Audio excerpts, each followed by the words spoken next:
Bonjour et bienvenue dans cette étude biblique. Je suis Mario Guilina et je vous propose de développer dans son entièreté ce premier chapitre de la deuxième épître de Paul aux Thessaloniciens, en pratiquant par l'analyse de chaque verset individuellement.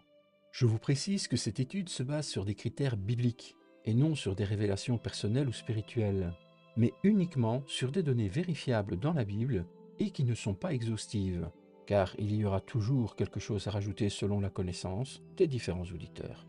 Sachez que vous pouvez aussi recourir à une lecture de cette étude ainsi que consulter l'ensemble des références bibliques utilisées dans cette vidéo à travers un fichier PDF dont le lien d'accès se trouve juste en bas dans la description. Une dernière information. Pour ne pas perdre le fil et faciliter la compréhension de cette étude, vous aurez besoin de concentration.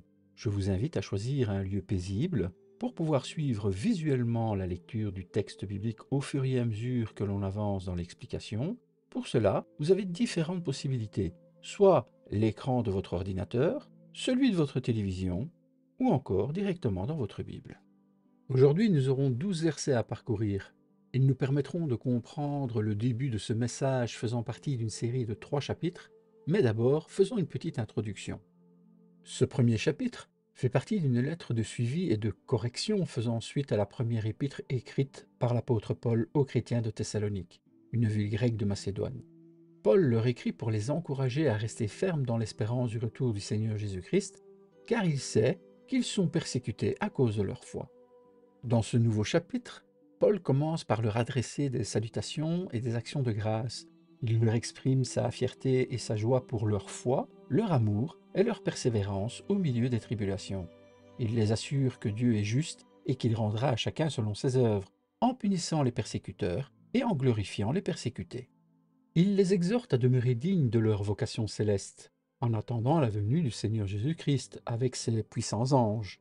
Il prie pour eux, afin que Dieu accomplisse en eux tout le bien qu'il a résolu et qu'il manifeste la puissance de sa grâce. Il termine par une prière qui attribue la gloire à Dieu le Père et au Seigneur Jésus-Christ. Ce chapitre nous invite à nous confier en Dieu qui est fidèle et qui nous réserve une espérance glorieuse, à vivre dans la sainteté et la justice, à prier avec ferveur et à louer Dieu pour ses bienfaits.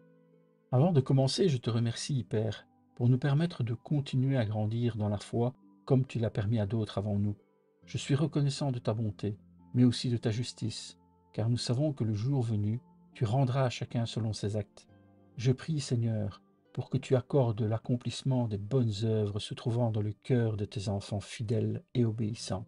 Je prie, Père, pour que tu aides chacun d'eux à garder la foi qu'ils ont déjà acquise, mais aussi à mettre dans leur cœur la nécessité de continuer de te chercher jusqu'au dernier jour de leur vie, pour que cette foi qu'ils ont en toi soit non seulement indestructible, mais qu'elle puisse continuer de grandir pour fortifier et assurer leur salut. Au nom de Jésus. Lisons les versets 1 et 2.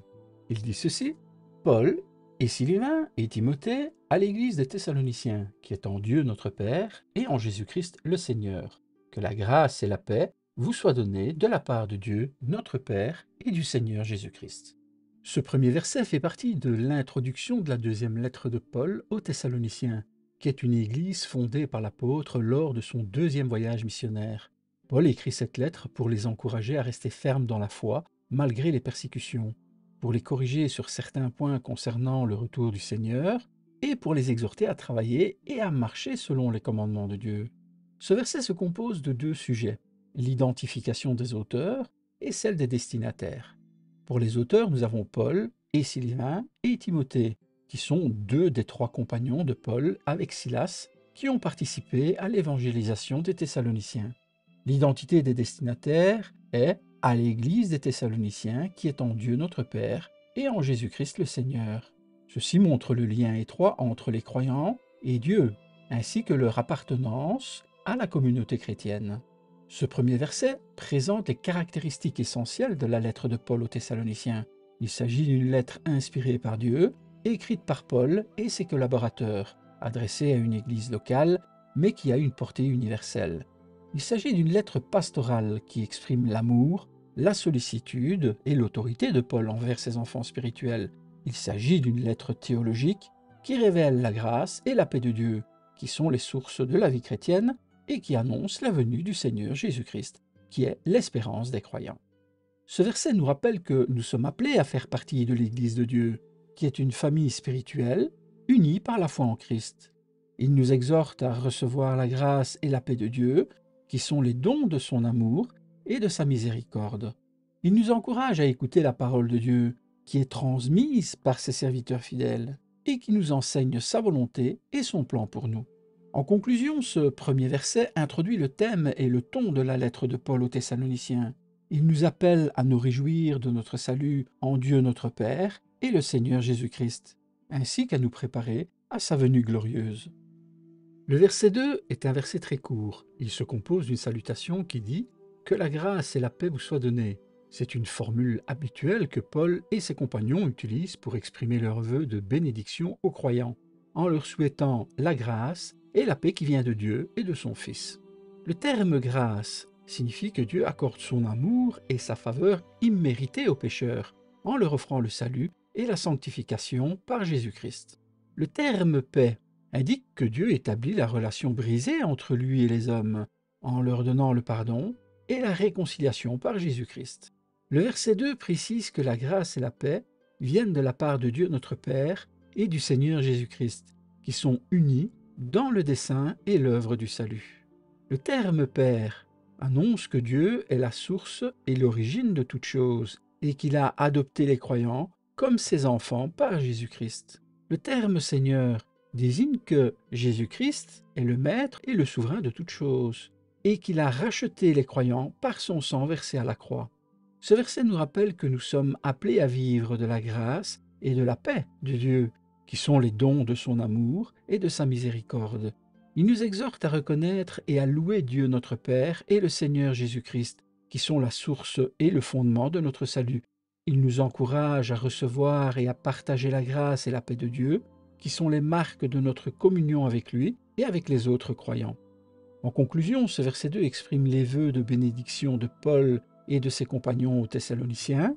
Il nous appelle à nous réjouir de la grâce et de la paix de Dieu notre Père et du Seigneur Jésus-Christ, qui sont le fondement de la vie chrétienne. Lisons les versets 3 et 4. Il dit ceci : « Nous devons à votre sujet, frères, rendre continuellement grâce à Dieu, comme cela est juste, parce que votre foi fait de grands progrès, et que la charité de chacun de vous tous à l'égard des autres augmente de plus en plus. Aussi, nous glorifions-nous de vous dans les églises de Dieu, à cause de votre persévérance et de votre foi au milieu de toutes vos persécutions et des tribulations que vous avez à supporter. » Le verset 3 est composé de deux sujets principaux. Le premier exprime la reconnaissance de Paul et de ses compagnons envers Dieu pour les Thessaloniciens. Le deuxième sujet explique la raison de cette reconnaissance qui est à cause de leur foi et leur charité grandissante les uns envers les autres. Ce verset affirme que Paul et ses compagnons rendent grâce à Dieu pour les Thessaloniciens, qui manifestent une foi et un amour remarquables. Les mots « rendre grâce » signifient que Paul et ses compagnons reconnaissent que Dieu est la source de toute bénédiction et de toute croissance spirituelle. L'adverbe « continuellement » indique qu'ils prient constamment pour les Thessaloniciens et leur expriment leur gratitude. Les mots « comme cela est juste » déclarent qu'ils agissent selon la volonté de Dieu et selon la vérité des faits. Le terme « frère » montre qu'ils considèrent les Thessaloniciens comme des membres de la même famille spirituelle, unis par la foi en Jésus-Christ. Ce verset ajoute que Paul et ses compagnons rendent grâce à Dieu pour les Thessaloniciens parce que leur foi et leur amour sont en grand progrès. Le terme « foi » représente la confiance et la fidélité envers Dieu et sa parole.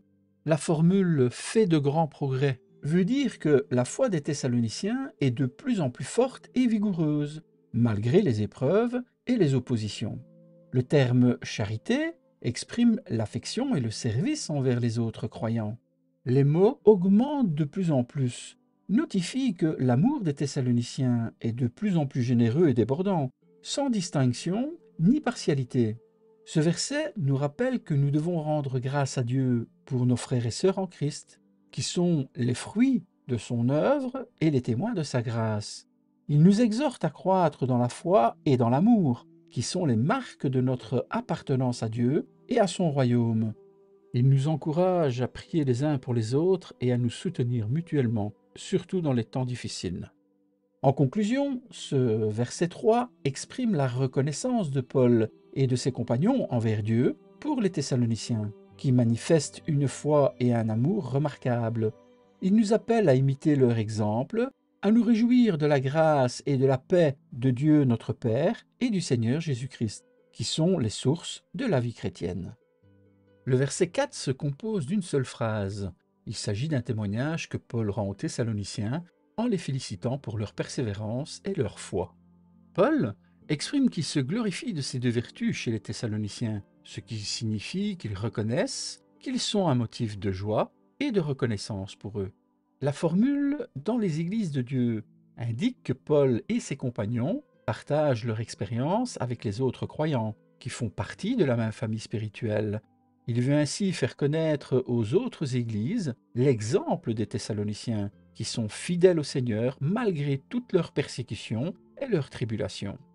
Le mot persévérance représente la capacité à supporter les souffrances sans se décourager ni se détourner de Dieu.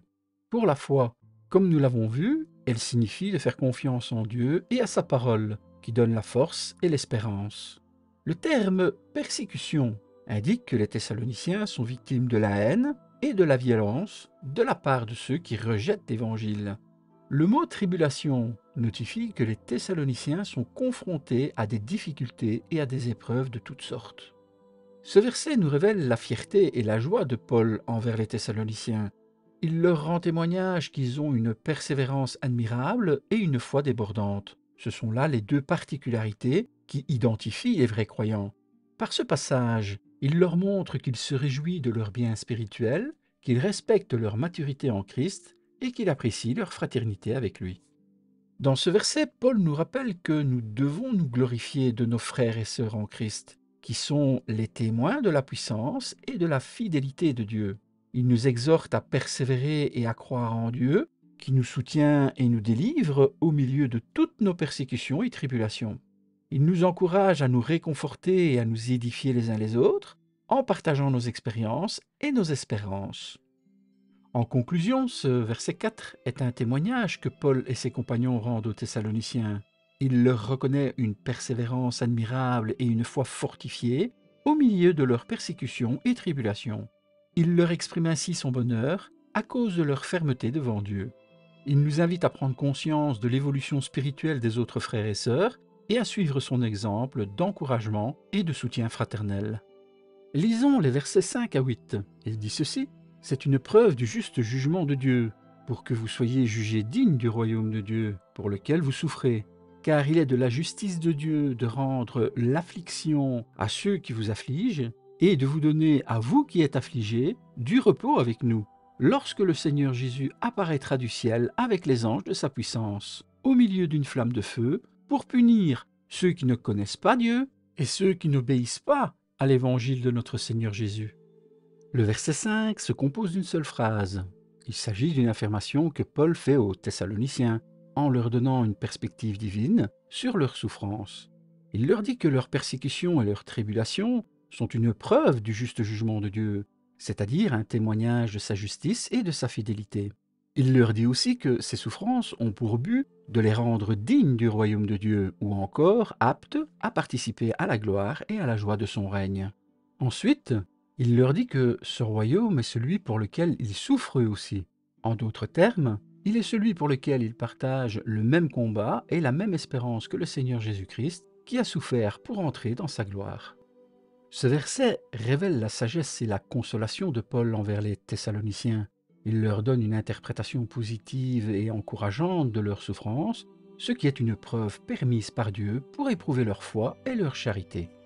Paul affirme que la persévérance et la foi des Thessaloniciens sont une preuve du juste jugement de Dieu, c'est-à-dire qu'elles démontrent que Dieu est juste et fidèle à sa parole, et qu'il récompensera ceux qui lui sont fidèles. En d'autres termes, ceux qui persévèrent dans la foi, malgré les persécutions, seront estimés dignes du royaume de Dieu, c'est-à-dire qu'ils montrent que Dieu les considère comme aptes à entrer dans son royaume glorieux, pour lequel ils endurent des persécutions. Le mot « preuve » indique que la conduite des Thessaloniciens est un témoignage évident et irréfutable de la justice de Dieu. Le sens juste jugement veut dire que Dieu agit selon sa sainteté et sa vérité, sans partialité ni erreur. Le terme juger digne signifie que Dieu les reconnaît comme ses enfants et ses héritiers, non pas à cause de leur mérite, mais à cause de sa grâce. La dénomination royaume de Dieu représente le règne de Dieu sur la terre, où Christ sera manifesté comme le roi des rois et le seigneur des seigneurs.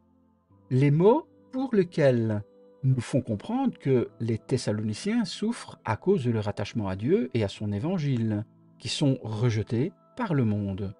En pratique, ce verset nous invite à regarder nos souffrances non pas comme un malheur ou une injustice, mais comme une preuve du juste jugement de Dieu, qui nous aime et qui veut nous préparer à son royaume. Il nous exhorte à avoir des sentiments de confiance et d'espérance en Dieu, qui est souverain et fidèle dans toutes ses voies. Il nous encourage à nous identifier au Seigneur Jésus-Christ, qui a souffert pour nous et qui nous appelle à souffrir avec lui. En conclusion, ce verset 5 est une affirmation que Paul fait aux Thessaloniciens. Il leur dit que leurs persécutions et leurs tribulations sont une preuve du juste jugement de Dieu, pour qu'ils soient jugés dignes du royaume de Dieu, pour lequel ils souffrent aussi. Ce verset nous exprime ainsi la sagesse et la consolation de Paul et de ses compagnons. Il nous invite à suivre son exemple et à regarder nos souffrances avec une vision divine qui nous révèle l'amour et la fidélité de Dieu envers nous. Le verset 6 est un verset très court. Dans ce passage, Paul leur dit que Dieu est juste, c'est-à-dire qu'il ne laisse pas impunis les méchants qui oppriment ses enfants. Il leur dit que Dieu rendra l'affliction à ceux qui les affligent, qu'il leur infligera une peine proportionnelle à leurs crimes et qu'il leur fera connaître la détresse qu'ils ont causée aux saints. Ce verset souligne plusieurs aspects de la justice de Dieu. Le premier, c'est qu'elle est conforme à sa nature sainte et à sa volonté parfaite. Ensuite, elle est rétributive, c'est-à-dire qu'elle rend à chacun selon ses œuvres. Dieu ne fait aucun mal à personne, mais il punit ou récompense. Il traite les méchants et les justes selon leur conduite. Pour finir, elle est eschatologique, c'est-à-dire qu'elle s'accomplira pleinement à la fin des temps, quand le Seigneur reviendra pour établir son royaume. Dieu ne laisse pas le mal impuni, il le fera disparaître définitivement. Ce verset 6 promet que Dieu infligera l'affliction à ceux qui persécutent les croyants, c'est-à-dire qu'il leur fera subir la peine et le châtiment qu'ils méritent. Le terme affliction déclare une souffrance intense et durable qui dépasse celle qu'ils ont causée aux croyants. Le mot rendre fait référence à une rétribution proportionnelle et inévitable qui manifeste la colère et la vengeance de Dieu. La formule à ceux qui vous affligent signifie que Dieu prend en compte la situation et le comportement des persécuteurs qui s'opposent à Dieu, à son évangile et font du mal à ses enfants. Ce verset nous invite à reconnaître la justice de Dieu, à lui faire confiance dans les épreuves et à attendre avec patience sa manifestation glorieuse.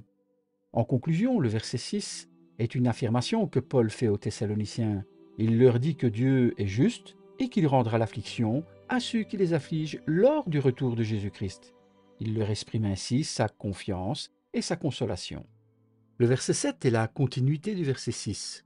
Ici, il décrit le contraste entre le sort des méchants et celui des justes, qui seront dans le repos éternel au jour du Seigneur. Le repos sera accordé aux Thessaloniciens, à tous ceux qui sont affligés et qui sont persécutés à cause de leur foi et de leur témoignage de Jésus-Christ. Le repos sera partagé avec Paul et tous ceux qui auront cru au Seigneur. Concrètement, c'est ceux qui auront réellement fait partie de l'Église de Dieu, c'est-à-dire qui sont des membres actifs faisant partie du corps du Christ. Ce verset 7 contient plusieurs éléments importants. Le mot affligé, qui fait entendre que Paul promet aux Thessaloniciens que leur affliction actuelle prendra fin quand le Seigneur Jésus reviendra. Le terme repos veut dire soulagement et délivrance des souffrances ainsi que des tribulations que les croyants endurent dans ce monde. La formule avec nous montre que Paul s'identifie aux Thessaloniciens comme faisant partie du même corps du Christ et qu'ils partagent leur espérance. Il les associe aussi à tous les saints qui seront avec le Seigneur lors de son apparition. Le verbe apparaître désigne le moment où le Seigneur Jésus se montrera au monde entier dans sa gloire et sa majesté. contrairement à sa première venue dans l'humilité. Le mot « du ciel » indique que le Seigneur Jésus n'est pas de ce monde, mais qu'il vient du lieu où il est assis à la droite de Dieu. Il rappelle aussi que le ciel est le lieu d'où il est parti et d'où il reviendra selon sa promesse. Le nom « ange » fait référence aux êtres spirituels qui obéissent à Dieu et qui l'adorent. Paul mentionne les anges pour souligner la grandeur et la puissance du Seigneur Jésus, qui est le Seigneur des seigneurs et le Roi des rois. Il mentionne aussi les anges pour annoncer que le Seigneur Jésus viendra avec eux pour exécuter son jugement sur les méchants. Le qualificatif « puissant » représente la force divine illimitée qui appartient au Seigneur Jésus et qui se manifestera dans ses œuvres de salut et de jugement. Paul utilise le mot dans 2 Thessaloniciens chapitre 2 verset 9 où il dit que l'homme d'iniquité viendra avec toute la puissance, les signes et les prodiges du mensonge. Il y a clairement un contraste entre la puissance de Dieu et celle de Satan, entre la vérité et le mensonge, entre la lumière et les ténèbres. Ce verset nous enseigne plusieurs leçons pratiques. Il nous invite à nous réjouir de notre espérance, qui est le retour du Seigneur Jésus. Cette espérance qui nous soutient dans les épreuves, dans les persécutions, et qui nous donne la force de persévérer. Il nous enseigne que nous devons avoir les yeux fixés sur le ciel et non sur la terre, car notre citoyenneté est dans les cieux. Ensuite, nous pouvons voir que Paul nous encourage à tenir, grâce au repos que nous aurons en temps voulu. Ce qui veut dire que nous devons aussi nous encourager les uns les autres, en nous rappelant que nous ne sommes pas seuls, mais que nous faisons partie de la grande famille de Dieu, qui sera réunie avec le Seigneur. De plus, l'encouragement se partage aussi par la prière envers les uns les autres, et le soutien mutuel par l'amour fraternel. Pour terminer, nous pouvons comprendre que le fidèle a le besoin spontané et récurrent de se préparer à la venue du Seigneur Jésus, en vivant saintement et pieusement, en faisant sa volonté et en annonçant son évangile. Pour compléter cela, n'oublions pas d'être vigilants et sobres, en discernant les signes des temps et en ne nous laissant pas séduire par les faux enseignements et les séductions de ce monde. En conclusion, ce verset 7 est un verset plein de réconfort et d'espérance pour les chrétiens qui souffrent à cause de leur foi. Il nous rappelle que le Seigneur Jésus reviendra du ciel avec les anges de sa puissance pour les délivrer de leur affliction et pour les faire entrer dans son repos éternel. Il nous invite aussi à rester fidèles et à attendre avec patience ce jour glorieux. Le verset 8 est un verset qui clôture la phrase débutée au verset 5. Dans ce passage, nous avons l'affirmation que le Seigneur Jésus se manifestera par sa venue du ciel en flamme de feu. Il s'agit d'une image impressionnante qui souligne la majesté, la puissance et la colère de Christ contre ses ennemis. Les mots « flamme de feu » évoquent le jugement divin qui consume les rebelles, comme la paille jetée au feu, un feu qui manifeste la justice de Dieu. Les objets du jugement sont ceux qui ne connaissent pas Dieu, c'est-à-dire les païens qui ignorent ou rejettent la révélation de Dieu dans la nature et dans la conscience, ainsi que ceux qui n'obéissent pas à l'évangile de notre Seigneur Jésus-Christ, c'est-à-dire les Juifs ou les faux chrétiens qui refusent ou méprisent la révélation de Dieu dans sa parole et dans son Fils. Le terme « punir » signifie que Dieu rétablit sa justice et sa sainteté en punissant le mal, qu'il rendra à chacun selon ses œuvres, et qu'il fera justice aux saints qui ont souffert pour lui. L'objet du châtiment est une ruine éternelle, c'est-à-dire une destruction sans fin, définitive, une perdition irréversible. Le lieu du châtiment est loin de la face du Seigneur et de la gloire de sa force. Il est à l'opposé de la présence et de la faveur du Seigneur, qui sont le bonheur des saints. Le verbe « connaître » annonce une relation personnelle et vivante avec Dieu, et non pas une simple connaissance intellectuelle. Le mot « obéir » représente une entière soumission, application et fidélité à la parole de Dieu, et non pas une simple adhésion théorique. Ce verset 8 se termine par une expression qui résume l'objet du jugement, qui est de rendre la vengeance à ceux qui ne connaissent pas Dieu et à ceux qui n'obéissent pas à l'évangile de notre Seigneur Jésus. Il y a 2 catégories de coupables. La première, ce sont ceux qui ignorent volontairement Dieu et son plan de salut. La deuxième, ce sont ceux qui rejettent la bonne nouvelle de la grâce de Dieu en Christ. La référence à l'Évangile veut dire que l'Évangile en soi est la bonne nouvelle de la grâce, c'est-à-dire la faveur imméritée de Dieu qui mène au salut. Ce salut se traduit par la délivrance ou encore la libération du péché dont nous sommes esclaves.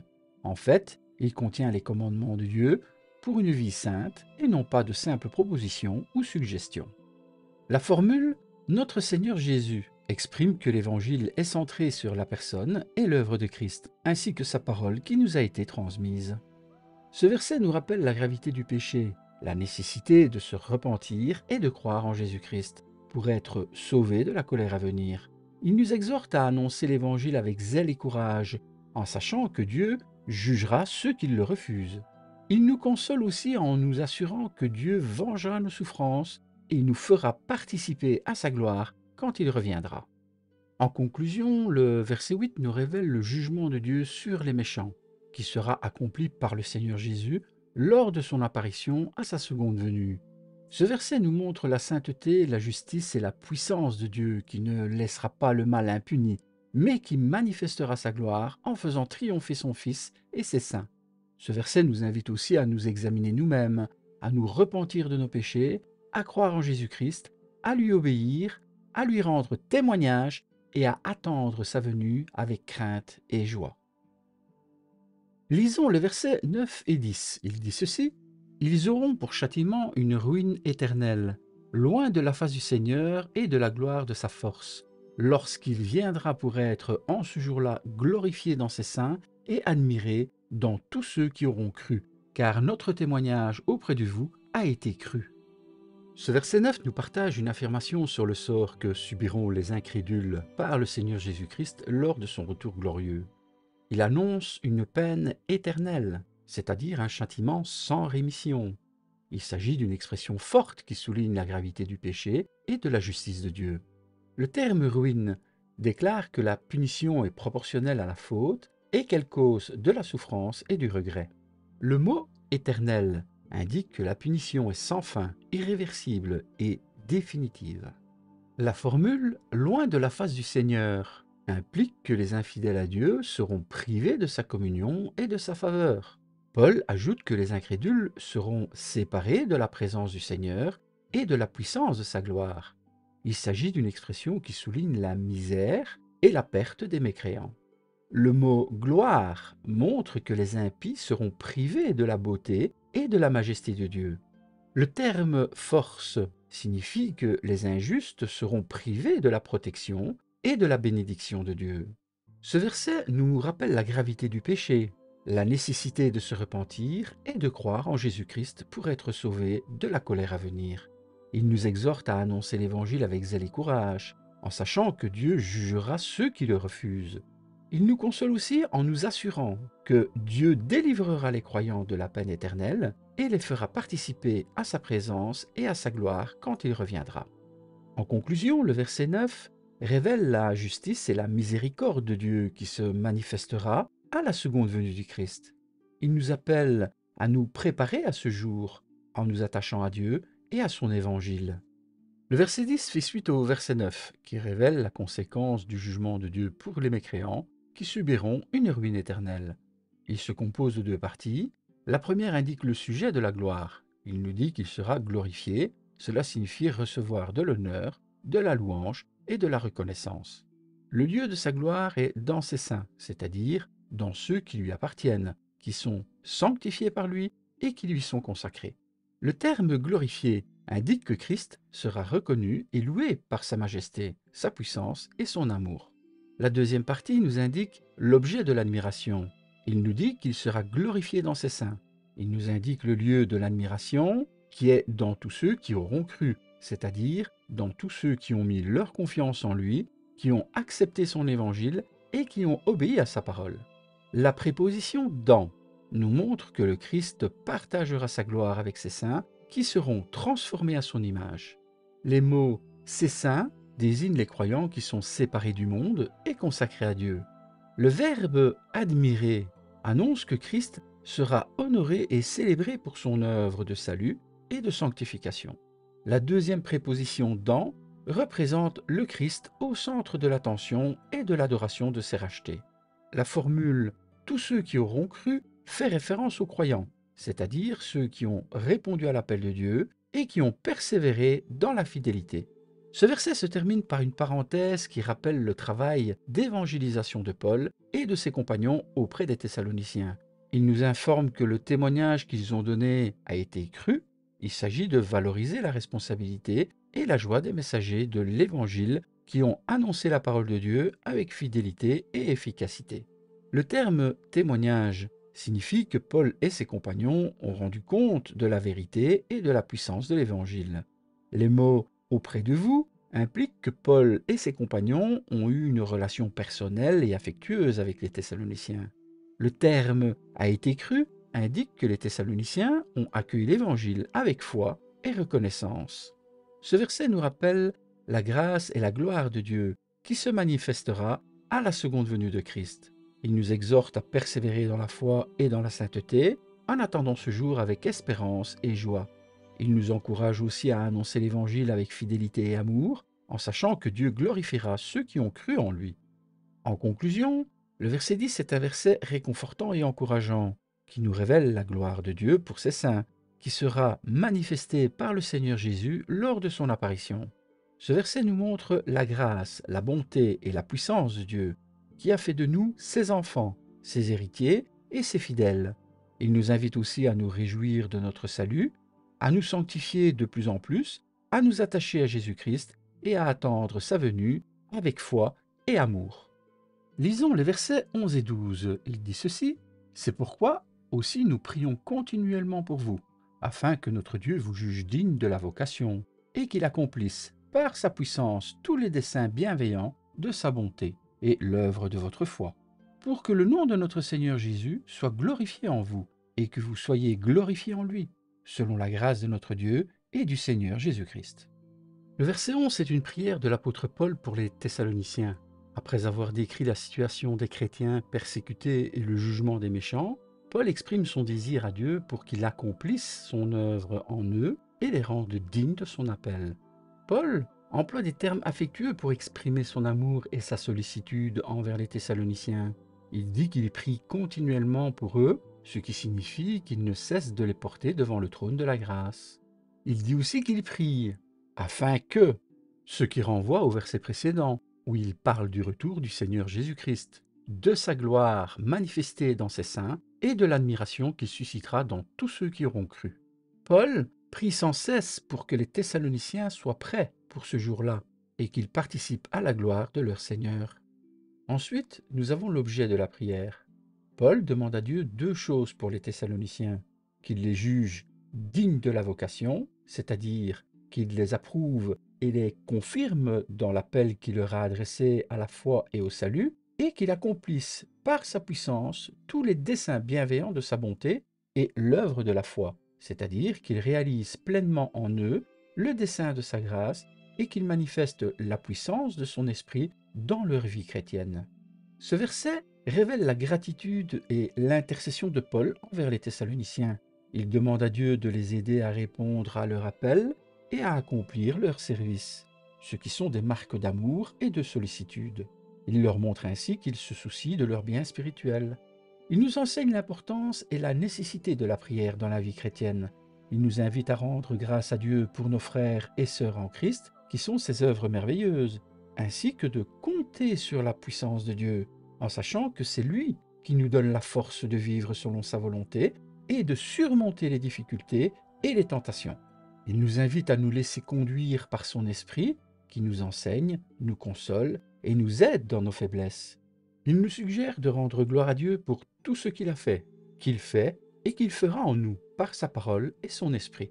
En conclusion, le verset 11 est une prière que Paul fait pour les Thessaloniciens. Il demande à Dieu de les aider à répondre à leur appel et à accomplir leur service en vue du retour de Jésus-Christ. Il leur exprime ainsi sa gratitude et son intercession. Il prie en vue de la gloire de Jésus-Christ qui sera manifestée dans ses saints et qui sera admirée dans tous ceux qui auront cru. Le verset 12 conclut la prière de Paul pour les Thessaloniciens. Il exprime le but ultime de cette prière, qui est la gloire de Dieu et du Seigneur Jésus-Christ en eux et par eux. Ce verset peut être divisé en trois parties. La première nous dit pour que le nom de notre Seigneur Jésus soit glorifié en vous.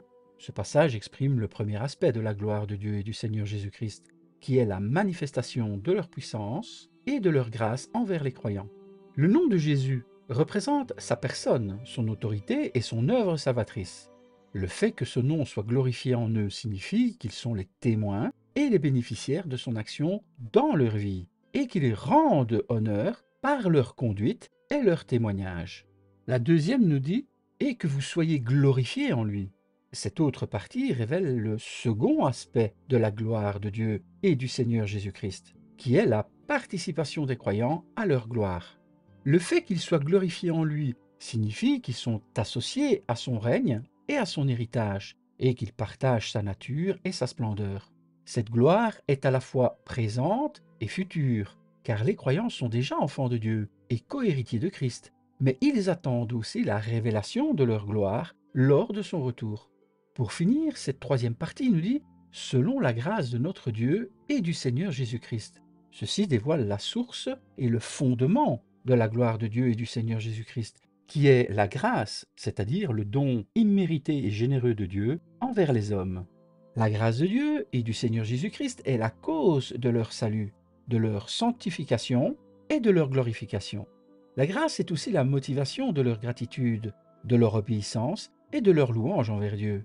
Ce verset nous enseigne l'importance et la nécessité de la gloire de Dieu dans la vie chrétienne. Il nous invite à rendre grâce à Dieu pour sa grâce envers nous, qui nous a sauvés par la foi en Jésus-Christ.